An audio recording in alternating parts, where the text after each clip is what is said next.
Uma vantagem ótima que o Corinthians conquistou. Um jogo até meio morno no primeiro tempo, mas na estrela de Guinegão, o Corinthians sai com a vantagem e leva a decisão para Itaquera. Bruno Prado, muito boa noite para você. Boa noite, Boni. Boa noite a todos. Uma vantagem importante, né? Ganha fora de casa, vai jogar pelo empate em Itaquera e deu um passo importante para conseguir a classificação.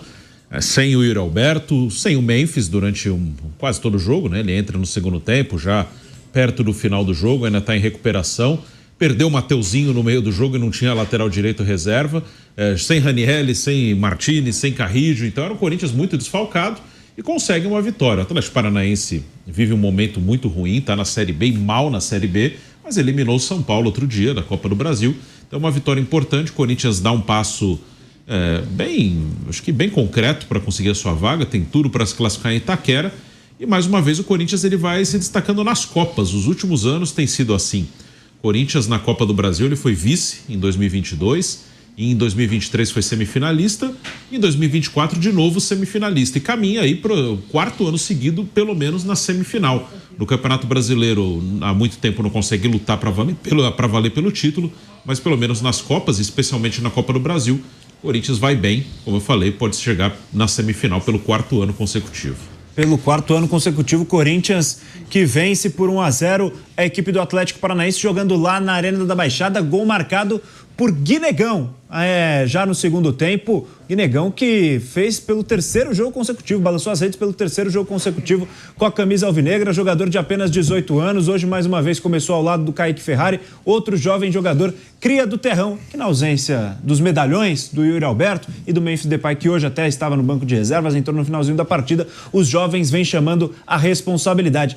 E é claro, a gente sabe a força que o Timão tem jogando em Itaquera, nesse ano até não tem mostrado toda essa superioridade que tem jogando dentro da sua casa, porque no Campeonato Brasileiro as últimas duas vitórias que o Corinthians teve foram justamente fora de casa contra o Ceará no Castelão e contra o Vasco em São Januário, mas levam um resultado importantíssimo a equipe do técnico Dorival Júnior para decidir diante da sua torcida. Tem a vantagem de 1-0 no placar agregado a equipe do Corinthians. Fábio Piperno, muito boa noite para você. Boa noite, Boni. Um abraço aos colegas. Sem dúvida nenhuma, sai de Curitiba praticamente classificado, né? Óbvio que futebol tem coisas malucas, mas eu não acredito que o Atlético Paranaense, um time da segunda metade, tabela de classificação da Série B, consiga reverter isso contra o Corinthians e Itaquera. Embora, repito, futebol é aquilo, né? Eu até conversava com o Vampeta fora do ar, o Vamp veio comentar comigo a história do Manchester United hoje.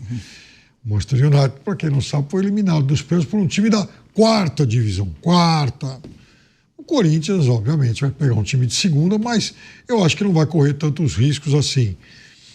O time do Corinthians, ele foi forçado a procurar novas soluções a partir do momento em que perdeu Yuri Alberto, o Memphis também ficou fora por alguns jogos, e o Corinthians não tinha lá grandes opções pro ataque em seu elenco. Aí foi mexer lá para ver o que a base oferecia. E, de repente, o Corinthians escalou em alguns jogos sequenciais, a dupla Guinegão e Kaique. E os dois são muito bons. O Guinegão, inclusive, se não me falha a memória, marcou pelo terceiro jogo consecutivo. Mas fora isso, é um jogador de qualidade, jogador de drible, jogador corajoso, sabe? Enfim, um jogador que não se intimida com cara feia aí de becão muito mais experiente que ele. E vem dando muito resultado, né? Se o Corinthians está ainda hesitante, oscilando e tal, não é por conta de falta de qualidade dos garotos que entraram lá na frente. Os problemas do Corinthians são outros. Aliás, eu até gostei desse meio-campo mais rápido, de mais fôlego, mais jovem que o Corinthians escalou hoje. De qualquer forma, eu acho que passou em mais um teste. Vai ter que se recuperar no Campeonato Brasileiro. Não dá para continuar nessa posição quase que vexatória em que se encontra, mas, pelo menos, na Copa do Brasil, é um Corinthians que avança bem. Agora, Bruno Prado, eu pergunto para você, o que acontece com esse Corinthians? Porque na Copa do Brasil são 5 jogos disputados até aqui, todas vitórias do Corinthians. Não sofreu gols ainda na Copa do Brasil. São 2 vitórias contra o Novo Horizontino pelo placar de 1-0, contra o Palmeiras 1-0 e 2-0, e agora contra o Atlético Paranaense vence por 1-0 mais uma vez. Ou seja, em 5 jogos sequer sofreu gols. E no Campeonato Brasileiro o Corinthians não vive o mesmo momento, né? Demorou muito para voltar a vencer, passou 6 jogos seguidos sem conseguir vencer no Campeonato Brasileiro, apenas 2 vitórias nas últimas 12 rodadas e nesse momento ocupa a 11ª colocação. Qual que é a explicação desse Corinthians diferente em pontos corridos e no mata-mata?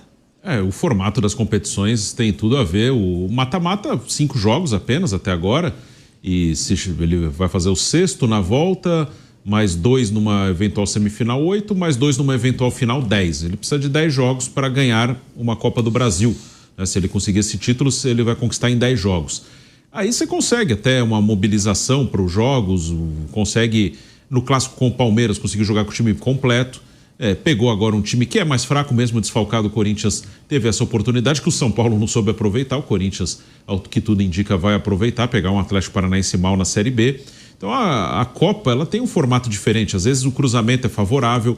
Num jogo único, você tem no seu time inteiro, você consegue encarar um time mais forte porque tem um poder de mobilização, de concentração para aquele jogo, para aquele evento. O campeonato de 38 rodadas ele exige uma regularidade, que aí fica difícil, né? O Corinthians não tem, para jogar 38 rodadas, um elenco que ele vai conseguir toda hora suprir algumas ausências. Hoje ele conseguiu, foi um jogo, mas ele, no Brasileiro, ele tem que jogar, às vezes desfalcado, em vários jogos, e aí realmente falta, né? Aí é uma diferença que os times que estão lá em cima conseguem ter. O Flamengo, o Palmeiras, eles têm mais opções. Então a Copa, ela às vezes te exige que naquele dia você esteja bem, que naquele dia você tenha uma mobilização, uma concentração total para o jogo e não te exige uma regularidade. E até, como eu falei no início do programa, o Corinthians tem conseguido jogar bem em Copas. É um time muito grande, é um time que em Itaquera ele tem sua força, mesmo que também no Brasileiro ele não consiga ter essa força. Então, acho que tem muito a ver com o ambiente, com o formato de você em poucos jogos conseguir chegar e aí você consegue mobilizar para esses jogos e às vezes o cruzamento também te ajuda ou te prejudica. E o Corinthians vai aproveitando bem, mas para um campeonato que exige regularidade, para brigar por título, o Corinthians hoje não tem condição. Ele pode, no máximo, brigar por uma vaga na Libertadores, que foi o que ele conseguiu no ano passado. Ficou o campeonato inteiro lá embaixo e numa arrancada chegou na Libertadores. E para isso precisa melhorar e muito em termos de desempenho e também em termos de pontos conquistados o Corinthians do técnico Dorival Júnior no Campeonato Brasileiro 2025. Agora, Piperno, a pergunta que fica, torcedor corintiano, é claro, ele começa a acreditar, né? Já está com uma vaga bastante encaminhada na semifinal da Copa do Brasil. Claro que vai depender de muita coisa ainda. Quem é que vai ser o adversário na semifinal? O Cruzeiro saiu na frente com um bom placar, a gente vai falar sobre isso daqui a pouco também. Quem é que vai chegar na final? Mas o torcedor, óbvio, tem o direito de sonhar. Corinthians tem condições de vencer essa Copa do Brasil em 2025, Piperno? Ele não é o favorito, ele não é o melhor time. Eu entendo que até desse lote de equipes ainda com possibilidades o Cruzeiro seja o melhor. Mas por que não sonhar? Quer dizer, o Corinthians não é tão pior assim que ninguém, né? E principalmente, como é um torneio de time de tiro curto, o time titular do Corinthians, ele já demonstrou que ele é competitivo. Aliás, o Corinthians jogou 4 vezes com o Palmeiras em final de Campeonato Paulista e Copa do Brasil e não tomou nenhum gol. Então, se o Corinthians jogar mobilizado um confronto de semifinal, o Corinthians vai ter chance de passar. E aí, numa decisão, as coisas não são tão diferentes assim de um time para o outro. Eu entendo que o Botafogo, que seria a outra grande força, também não está jogando mais, não está jogando, pelo menos tão acima do que vem demonstrando o Corinthians. É claro que em um campeonato, aquilo que a gente já falou, em um campeonato de 38 rodadas, que você precisa de mais repertório e elenco, você não vai jogar 38 rodadas do mesmo jeito, o Corinthians tem desvantagens em relação a Cruzeiro e Botafogo. Mas para um mata-mata, eu acho que dá para sonhar, sim. Dá para sonhar. O torcedor corintiano, claro que sonha com o título da Copa do Brasil e não tem como falar desse jogo. Já falamos, é claro, do destaque do Guinegão, que mais uma vez marcou com a camisa do Corinthians, assumiu essa responsabilidade de ser titular ao lado do Kaique Ferrari, um ataque jovem na ausência dos medalhões corintianos, o Yuri Alberto e o Memphis Depay, e o Guinegão, pelo terceiro jogo consecutivo, balança as redes com a camisa do Alvinegro do Parque São Jorge. Mas não tem como falar desse jogo do Corinthians sem falar de Hugo Souza, que mais uma vez foi decisivo para a equipe do técnico Dorival Júnior. No primeiro tempo, fez uma grande defesa em falta cobrada pelo Bruno Zapelli e no final uma outra defesa espetacular já nos acréscimos em cabeceio do meio-campista Patrick. Boa atuação do goleiro Hugo Souza, recentemente convocado para a seleção brasileira pelo técnico Carlo Ancelotti, estará à disposição para as partidas diante do Chile no dia 4 e diante da Bolívia no dia 9, e um momento bastante especial para o goleiro Hugo Souza, porque recentemente também passou por um momento complicado na vida pessoal, né? A nível familiar. Ele que vive um relacionamento, a namorada recentemente estava grávida, né? Acabou tendo a perda gestacional, seriam gêmeos, e um momento bastante complicado.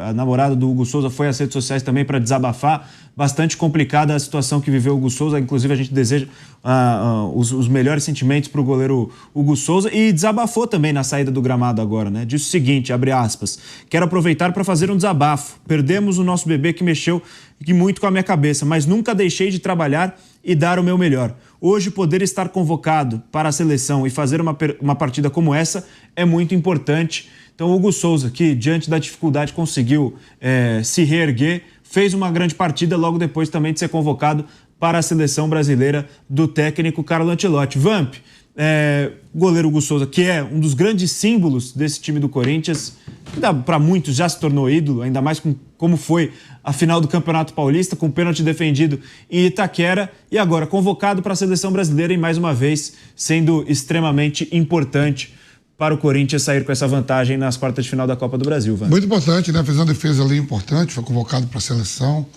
né? Mais uma vez, né?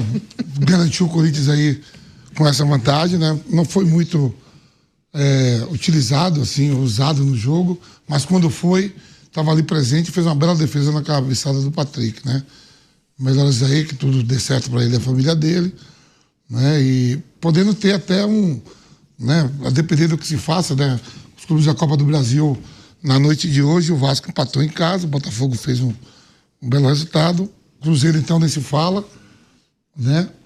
2-0 diante do Atlético Mineiro, e o Corinthians, quer dizer, os visitantes se deram bem na noite de hoje. Significa que está todo mundo classificado? Não, mas vantagem muito grande para o jogo de volta em casa. E no jogo que vem, se passar, classificar, e o próprio Cruzeiro, duelo, Hugo Souza e Cássio. Seria interessante. Um duelo que poderia ter acontecido, inclusive, na final da Copa Sul-Americana do ano passado, né?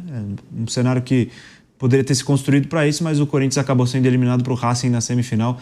Foi adiado. Uma semifinal de Copa do Brasil também não seria nada mal ter esse encontro do presente do Corinthians com o Hugo Souza contra o passado na figura do goleiro Cássio. Bruno, Hugo Souza mais uma grande partida e convocado para a seleção brasileira, vive um grande momento em termos de desempenho, a muralha corintiana Hugo Souza. Ele está muito bem no Corinthians desde que chegou. Claro, tem jogos que ele erra, que ele falha, como qualquer goleiro, mas a média dele é muito boa de atuações no Corinthians, inclusive algumas decisões por pênaltis que ele foi decisivo.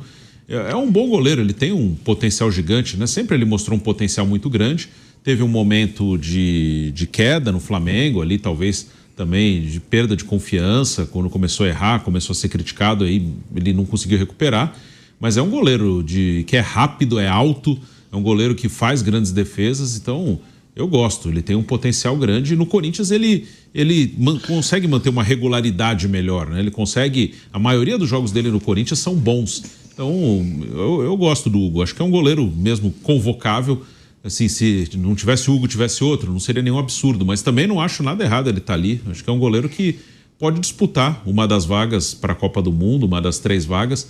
Vamos ver se nessa data FIFA o Ancelotti vai usar, pelo menos em um jogo, algum outro goleiro, né? O Alisson é um goleiro já consolidado, um goleiro que todo mundo conhece, é um dos melhores goleiros do mundo. Ele tem lá o Bento e o Hugo, né? Vamos ver se em um dos jogos ele vai colocar um dos dois, mas se não colocar agora, em amistosos, acredito que antes da Copa ele vai testar outros goleiros para ver quem ele vai levar. O Alisson já está dentro, o Alisson é o titular da seleção.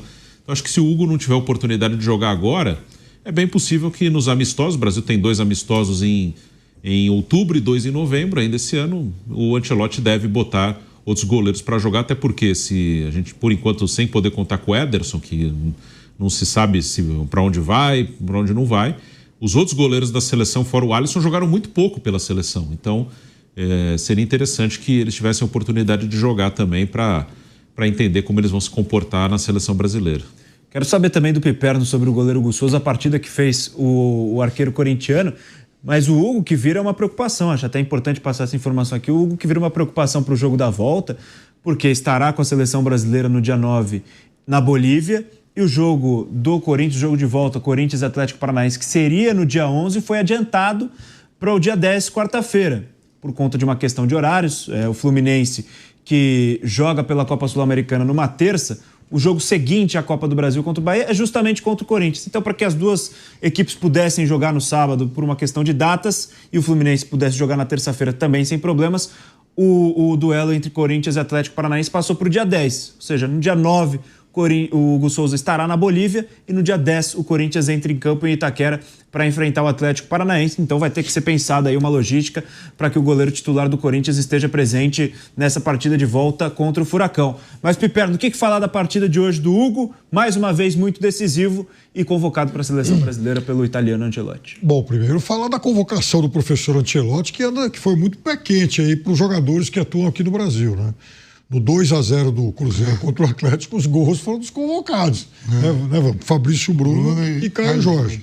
Aí em Curitiba, o Hugo foi um dos destaques do Corinthians. Olha, as coisas não deveriam ser assim, mas o Hugo acabou dando alguma sorte com essa questão da tabela, né? Porque ele estará com a seleção brasileira em La Paz, é verdade, mas aí pela manhã a seleção viaja de volta a São Paulo, ele vai chegar aí perto da hora do almoço e provavelmente vai direto lá se juntar ao elenco do Corinthians, estará concentrado. Eu tenho a impressão que vai para o jogo sem qualquer tipo de problema, a não ser que ele jogue em La Paz. Aí é mais pesado, enfim, ficaria estranho ele ter que entrar em campo de novo, né?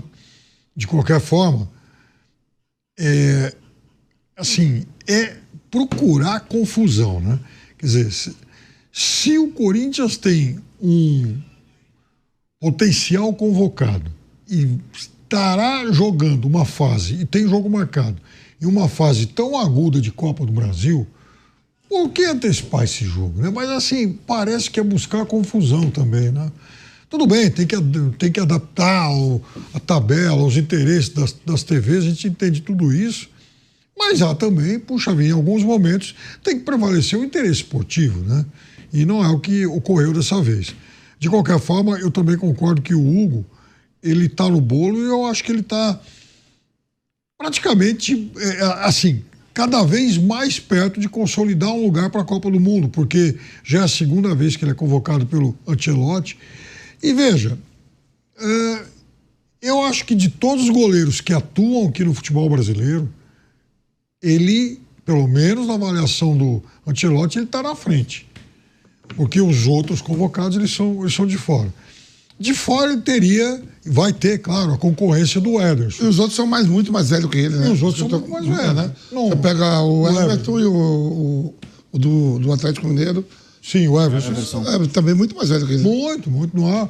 eu acho que não faz sentido levar goleiro de 35, 37 anos para ser terceiro em Copa do Mundo, tá? Agora, um outro goleiro que eu gostaria de ver convocado, até para ser avaliado, é o Lucas Perry. Eu acho que tem tempo ainda, mas de qualquer forma, eu acho que pelo menos nessa posição, a briga vai se afunilando, porque tem um garantido, e tem aí o Bento, o Hugo, quem sabe o Ederson, aliás, muito provavelmente o Ederson, e quem sabe mais um aí disputando essas duas vagas. Agora, para a gente fechar esse assunto de Corinthians e Atlético Paranaense, se tem uma coisa que preocupa o torcedor alvinegro, Vamp, no jogo de hoje, saiu com a vitória, classificação bastante encaminhada, o Guinegão fazendo mais um gol, a preocupação está na lateral direita, porque o Mateuzinho saiu lesionado, quem entrou o Félix Torres. Esse adora dar susto. Então, é claro que vai ter exame ainda, o departamento médico do Corinthians vai avaliar quanto tempo que o Mateuzinho vai ser desfalque, se é que vai ser desfalque para essas próximas partidas, mas exibe um problema que todo mundo já sabia, que é a questão da lateral. O Léo Maná foi emprestado para o Criciúma, também nunca conseguiu se firmar. Nas vezes em que não teve Mateuzinho, o Dorival usou o Félix Torres e agora sabe-se lá quanto tempo vai ficar sem o titular da posição. E o Félix Torres é complicado, né? E não pode contratar também, né? Não pode Porque a contratar. janela fecha daqui uma semana. Justamente por conta do Félix Torres. Então tá tudo uma maravilha, né? O Félix Torres, ele não tem culpa nenhuma, lógico, né? O Corinthians tem que pagar erro do Corinthians, a contratar o Santos Laguna, né? Santos Laguna, isso. Então tá certo, assim, mas se o Mateuzinho não jogar, com certeza vai ser ele ali, né? Não tem, como você falou, não tem outras opções. Para lateral esquerda, até que o Corinthians estava até com 3, estava com o Palácio, que foi embora, né? O Hugo, não sei se está ainda aí. O Hugo ainda está em transição depois de passar por cirurgia, né? da hernia inguinal. E aí tem o Angileri e o Bidu. O Bidu, 4 para lateral esquerda. Para lateral direita, ninguém. Mas não é que os 4 sejam isso tudo, não, meu Deus. E o Bidu que está suspenso para o jogo contra o Palmeiras. Mas uma vantagem muito boa. Ele acho que vai usar. O Félix Torres me surpreende assim dentro do Corinthians. Tem um negócio. Quando ele joga pela seleção equatoriana, ele é firme, joga tranquilo, bem. Mas no Corinthians ele costuma dar uns mole, né? E você vê, final contra o Palmeiras, Carrinho. No gol agora, o jogo estava tranquilo contra o Vasco. Ele toma um lateral nas costas, sai 3-2, ainda bem que estava no último minuto. E outras jogadas que eu não quero lembrar. Não é pegar no pé dele, não, porque ele é amigo do Arboleda é meu amigo. Mas aquele eu tô falando que eu tô solidariedade, né, vô? Eu tô vendo, tô enxergando o ouvinte, o telespectador, mas o Vampeta tá xarope, que tá vendo a mesma coisa que eu tô vendo. Então, provavelmente, se o Matheus tiver algum problema, vai ser ele que vai atuar ali, para dar um pouquinho de susto também. Então tá aí, o Corinthians vencendo por 1-0 a equipe do Atlético Paranaense, Timão em vantagem, tem esse jogo decisivo na volta em Itaquera no dia 10 de setembro, depois da data FIFA. O técnico da seleção equatoriana, e o jogo eliminatório amanhã, e tem só uma vaga na zaga. Arboleda ou Félix Torres? Tá maluco? Podia chamar Rubem Dias, Van Dijk, Arboleda. Que zagueiro, hein? Que zagueiro. Arboleda, saudade, pô, nunca mais me ligou. Então tá aí, a cobrança ao vivo pro Arboleda, do nosso velho Vamp.